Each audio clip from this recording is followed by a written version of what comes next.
Cher Monpa 5, chers tous, c'est donc la 7e vidéo du projet Maspams pour vous parler de la gestion de l'eau.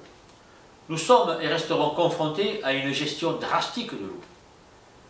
Cette gestion de l'eau à venir nous oblige à ne pas consommer davantage, et ni à l'identique, mais bien évidemment à consommer moins d'eau. Si vous avez aimé l'augmentation du prix de l'énergie, vous allez adorer l'augmentation du prix de l'eau. Sans aucun doute, et ne vous y trompez pas, le prix de l'eau va fortement augmenter dans les années à venir et nous devons nous préparer, nous organiser et anticiper la gestion de notre future consommation d'eau. Cette exigence s'impose dans un premier temps aux collectivités. Et c'est parfait puisque nous avons le cas concret du projet Maspams. Alors, qu'en est-il exactement? La cantine scolaire qui occupe le bâtiment du Maspams est un gros consommateur d'eau. Toutes les eaux consommées sont évacuées directement dans l'égout pour toutes les utilisations d'eau confondues. Commençons par distinguer ces eaux. Il y a les eaux usées, dites eaux grises, qui proviennent des éviers, des douches, lave-vaisselle, etc. et les eaux vannes qui proviennent des toilettes. Nous pouvons et nous devons installer dans les bâtiments publics des récupérateurs et traitements des eaux grises pour pouvoir réutiliser ces eaux. Il existe deux sortes de récupérateurs et traitements des eaux grises. Les récupérateurs domestiques et les récupérateurs pour les collectivités, bâtiments publics, etc. La première chose qui les sépare, c'est leur dimensionnement, à cause de la quantité d'eau consommée et de l'utilisation différente des eaux, mais aussi par la complexité du système d'évacuation des eaux. Le récupérateur domestique va dans un premier temps se contenter de récupérer les eaux usées pour les renvoyer directement dans les toilettes. C'est un récupérateur simple avec un traitement simple. Vous pouvez monter en gamme et traiter les eaux pour une utilisation multiple, dont l'arrosage. Mais le système est beaucoup plus complexe et beaucoup plus cher, ça va de soi. La quantité d'eau consommée par un bâtiment de collectivité exige des récupérateurs d'eau importants, fiables et qui traitent les eaux pour une réutilisation multiple. Ce sont des mini-stations d'épuration. Dans tous les cas, vous devez séparer les évacuations des eaux usées et des eaux vannes dans le vide sanitaire. Pour un bâtiment en cours de construction, c'est simple. Il suffit de tout penser avant et de séparer les évacuations. Pour un bâtiment déjà construit, il faut intervenir dans le vide sanitaire. Et c'est là que tout se complique. Est-ce que le vide sanitaire est accessible? Oui ou non? Est-ce que l'intervention est possible? Dans la plupart des cas, la réponse est positive.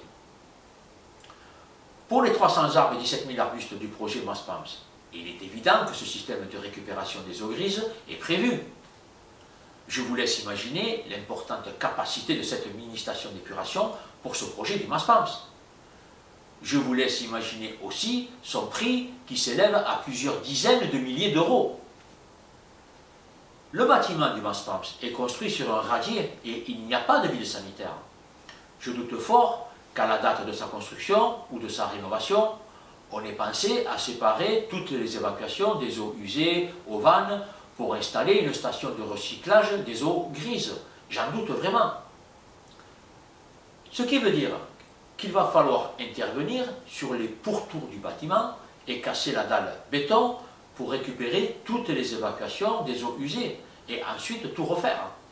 Peut-être même intervenir sur la dalle intérieure, on n'est sûr de rien.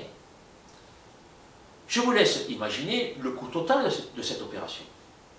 Ce qui veut dire qu'une fois cet investissement réalisé, Bompas est condamné à conserver sa cantine pour les 20 à 25 années à venir au Maspams.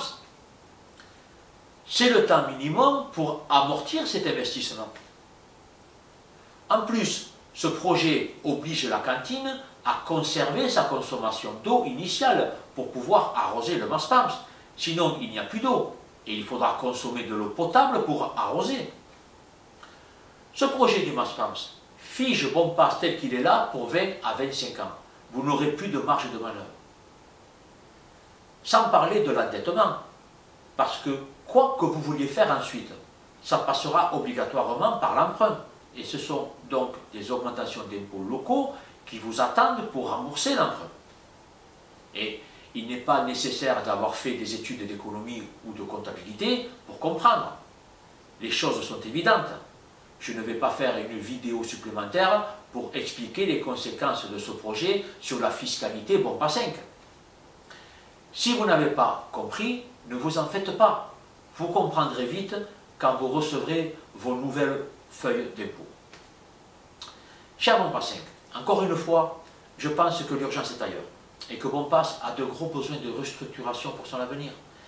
Et je demande la suspension de cet investissement pour qu'il fasse l'objet d'une proposition de campagne lors des municipales 2026. C'est la raison démocratique qui l'exige. C'est à vous seul, cher Bompa 5, de décider où se situent vos besoins et où est l'avenir de notre ville. Vous le savez, la municipalité est déjà en train de consulter les entreprises parce qu'elle veut aller vite pour démarrer les travaux le plus rapidement possible. Alors, dépêchez-vous de signer la pétition pour suspendre cet investissement en cliquant sur le lien ci-dessous. Partagez cette information autour de vous. Partagez le lien par SMS, Messenger, WhatsApp, mais partagez pour que la démocratie puisse exiger la clarté sur cet investissement. En attendant la prochaine vidéo, cher Bompa 5, je vous dis à bientôt.